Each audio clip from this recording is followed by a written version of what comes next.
د ایلان ماسک مریخ ته د انسانانو د انتقال پلان مونږ ته د خیالي او فکس شوي کیسې څخه کم نه ښکاري. د ټسلا او سپیس ایکس مالک ایلان ماسک په واضح توګه پلان دی چې 2050 میلادي کال پورې هغه په مریخ کې د انسانانو پوره ښار جوړوي چې په هغه کې به 1 میلیون انسانان اوسیږي او هغه هم د ځمکې لخوا د مرستې څخه بغیر. د ایلان ماسک په دې پلان پورې به خلکو خندل، لیکن د مارس کالونایزیشن په دې پلان خلک هله یقیني شول کله چې ناسا د سپیس ایکس د مریخ پلان جوین کړ، ځکه چې سپیس ایکس په تیرو څو کلونو کې د راکټ جوړولو په ټیکنالوژي کې کافي زیاته ترقي کړې ده، څومره چې موږ پوهیږو چې د ایلان ماسک کمپنۍ ټسلا د برقي اتومات ګاډو په جوړولو کې ماهره ده.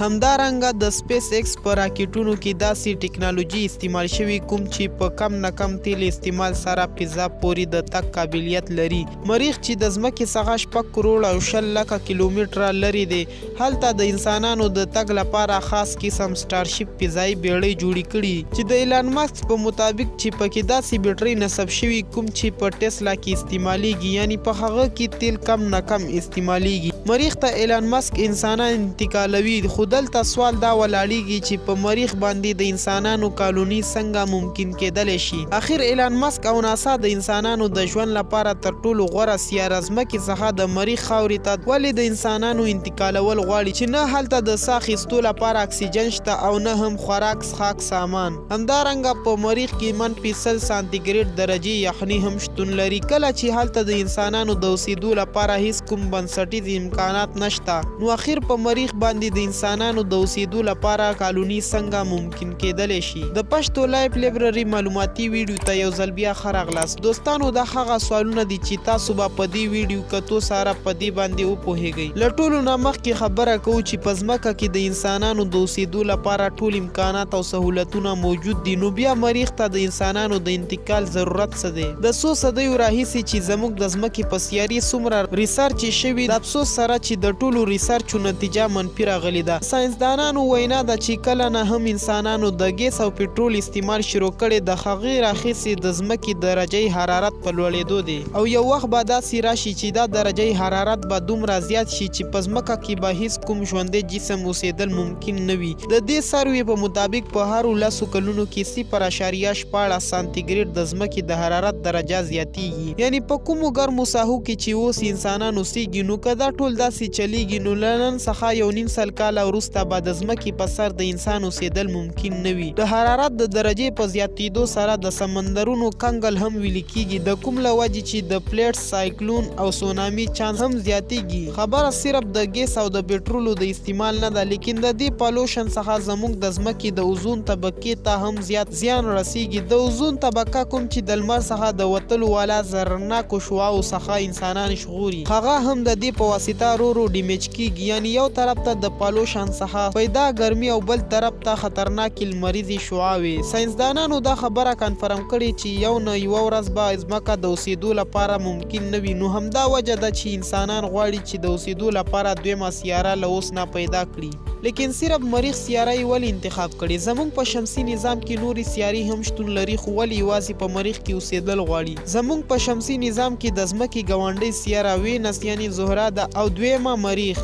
وینس یعنی زهره ځمکې ته زیاته نږدې ده، نو ولې هلته نه ځي؟ ځکه چې هلته هغه څه دي کوم نه چې انسانان تښتي، یعنی ګرمي. وینس یعنی زهره د لمر څخه شاوخوا د چکر وهلو هغه دویمه سیاره ده چیرته چې ګرمي به انتهایي زیاته ده. دویم طرف ته د ځمکې ګاونډۍ سیاره مریخ ده چې د لمر څخه د تاوېدلو څلورمه سیاره ده چیرته چې ګرمي شتون نه لري. یخني منفي 100 سانتیګریډ درجې ده، صرف هلته زیاته یخني نه ده چې په مریخ کې د انسانانو لپاره مشکل جوړ کړی دی، لیکن نه هلته اکسیجن شته او نه هم اوبه، یعنی هلته د انسانانو د اوسېدو لپاره هیڅ قسمه بنسټیز امکانات شتون نه لري. د دې ټولو ستونزو سره سره د ناسا او ایلان ماسک سره اخر کوم پلان موجود دی چې هغه په مریخ کې انسانان ژوندي پاتې کولی شي. د ایلان ماسک د پلان په مطابق په 2026 کې به لومړی مریخ ته د انسانانو یو کوچنی ګروپ ځي، د کوم ګروپ سره چې کم څه کم د 2 کلونو د ژوندي اوسېدلو لپاره تمام امکانات موجود وي، یعنی خوراک، څښاک، اکسیجن او پریشرایز سوټ.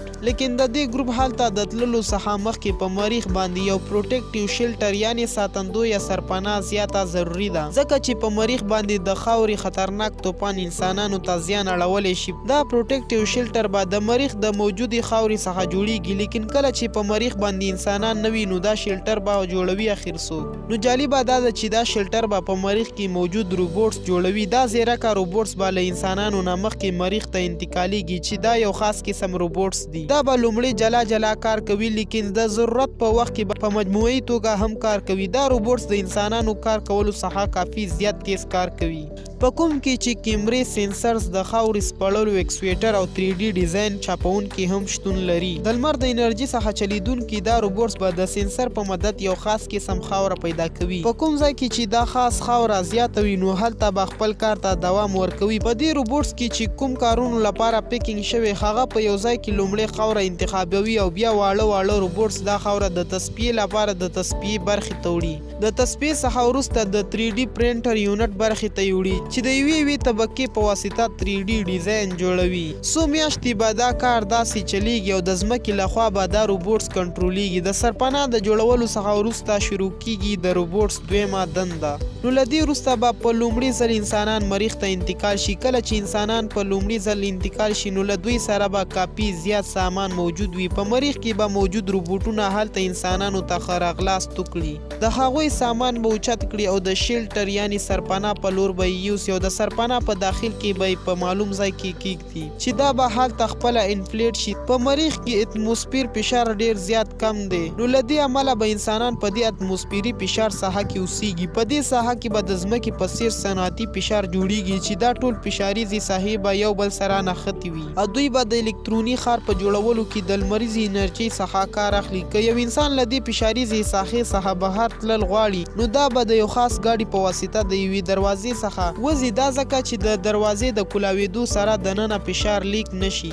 اوس خبره کوو په مریخ کې د گرین هاوس یعنی د یو شین کور جوړولو چې په مریخ کې ترې سبزیجات حاصلوي. د دې ریسرچ په مطابق په مریخ کې په شروع کې صرف الوګان او لوبیا کرل کیږي. د گرین هاوس داخل کې چې بوټي څرنګه غټیږي د هغې څخه یو داسې څیز ویستل کیږي د کوم چې شتون په مریخ کې ډیر ضروری دی او هغه د اکسیجن. دا بوټي به په مریخ کې د انسانانو لپاره د سبزیجاتو څخه بغیر اکسیجن هم ورکوي، لیکن دا اکسیجن به دومره زیات نه وي. نو له دې امله به په مریخ کې زر تر زره د اکسیجن بندوبست ترسره شي. په حیرانتیا سره دا کار به مخکې له مخکې د مارس روور په واسطه شوی وي. مارس روور یو خاص اله ده کوم چې د لمریزې انرژۍ څخه چارجیږي. دا به په مریخ کې د کاربن ډای اکساید څخه اکسیجن لاسته راوړي، یعنی هلته به د انسانانو د لومړي ګروپ لپاره اکسیجن هم موجود وي او د خوراک لپاره به دوی له گرین هاوس څخه کار اخلي. او د مریخ د خاورې لاندې فروزن واټر په مریخ کې موجود مارس روور پیدا کړی دی.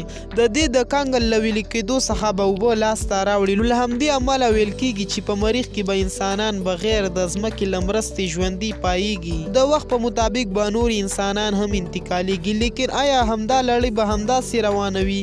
آیا په مریخ کې داخل کسان به له خپل محدوده ځای څخه بیخي نه وځي؟ اگر مریخ ته په تلو که داسې زندګي تېرول وي نو بیا په مریخ کې د دومره دام جام اخر ضرورت څه دی؟ د ساینسدانانو سره د دې مسلې هیڅ کومه ټاکلې حل لاره نشته، لیکن د دوی خیال دا دی که چیرې د مریخ په اتموسفیر کې څه داسې تغیرات راشي چې د هغې سره د مریخ ټمپریچر یعنی درجه حرارت زیات شي نو شاید په راتلونکو 100 یا 200 کالونو وروسته به مریخ هم داسې شي لکه څرنګه چې زموږ سیاره ځمکه ده. د ساینسدانانو په مطابق د مریخ درجه حرارت زیاتولو سره به هلته زندگی تیرول ممکن کیږي او د دې کار د کولو لپاره چې کومې نظریې ورکول شوي دي په هغې باندې یقین کول هم مشکل دي. د یوې سټوډنټ مارګریټا مارینووا نظریه ده چې په مریخ کې به روبوټس په ذریعه ځینې داسې کارخانې جوړې شي چې سهار او ماښام شپه او ورځ صرف یو کار کوي. د هغوی کار به وي صرف د لوګي ویستل او د هغې لوګي په ذریعه به د مریخ سره هغه څه وشي کوم چې د ځمکې سره ترسره کیږي یعنی ګلوبل وارنینګ. بل طرف ته ایلن ماسک د مریخ د حرارت د درجې زیاتولو لپاره یوه نظریه ورکړې. د هغه وینا ده که چیرې په مریخ باندې 10,000 نیوکلیر میزایل وتوغول شي نو د مریخ واوره به ویلې شي. په دې ډول سره به د مریخ د حرارت درجه زیاته شي او مریخ به زر تر زره د انسانانو د اوسېدو لپاره قابل شي. دوستانو د ناسا او د ایلان ماسک د اوس مهال پلان دا دی چې په 2026 کې به لومړی د انسانانو کوچنی ګروپ مریخ ته استول کیږي او په مختلفو برخو کې به تجربې کوي او د هرو 2 کلونو وروسته به چې ځمکه او مریخ د یو بل سره څومره نږدې راځي نو هلته به انسانان انتقالیږي.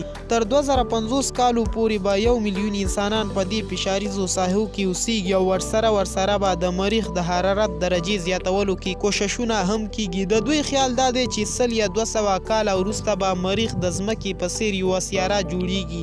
هیله ده چې د پښتو لایب لایبرري دا معلوماتي ویډیو به ستاسو خوښه شوي وي نو ویډیو ضرور مخکې دوستانو سره شریکه کړئ. د دوستانو د ښایسته او هیله بخونکو کمنټونو څخه بې حده مننه. نو میلاویږو به په یوه بله په زړه پورې ویډیو سره. د لوی الله په امان.